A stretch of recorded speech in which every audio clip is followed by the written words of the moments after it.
আজকের ভিডিওটা পুরোপুরি রথ কেন্দ্রিক। এটা হচ্ছে গত সপ্তাহের ভিডিও। বরফির জন্য রথের কি ড্রেস বানালাম, রথের কোথায় কি ঘুরতে গেলাম এবং ঘুগনি চপ কি তৈরি করা হলো সেটা নিয়ে আজকে ভিডিওটা। তবে আজকে ভিডিওতে কিছু একটা আফসোসের কথা বলবো। আফসোসের কথা হচ্ছে আমি বরফিকে নিয়ে তো একাই থাকি, ইদানিং ও বড়ও হয়ে গেছে, ঘরেও ঠিকঠাক থাকতেও পারে না, তো আমাকে কাজ সারতে হয়। কাজ সারতে গিয়ে আমি হয়তো বরফিকে কারো কাছে রেখে এলাম, মানে আমাদের চেনা পরিচিত বা বরফি যার কাছে থাকতে একটু কমফোর্ট ফিল করে।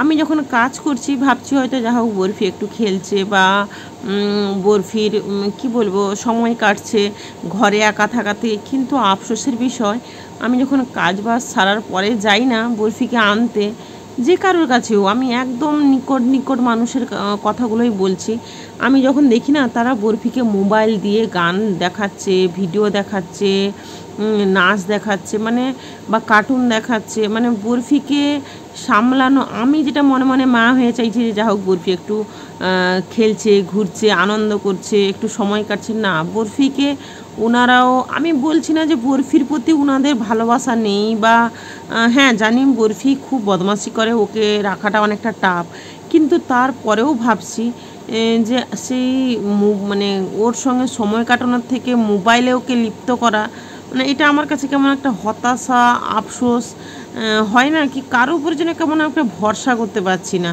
হ্যাঁ, আমি বলছি না যে বরফিকে ওনারা ভালোবাসেন না, ওনারা যথেষ্টই বরফিকে ভালোবাসেন বা ওনার বরফির প্রতি ভালোবাসা রয়েছে, কিন্তু এই মোবাইল দেখিয়ে সময় কাটানোটা আমি একজন মা হয়ে অন্তত মেনে নিতে পারছি না।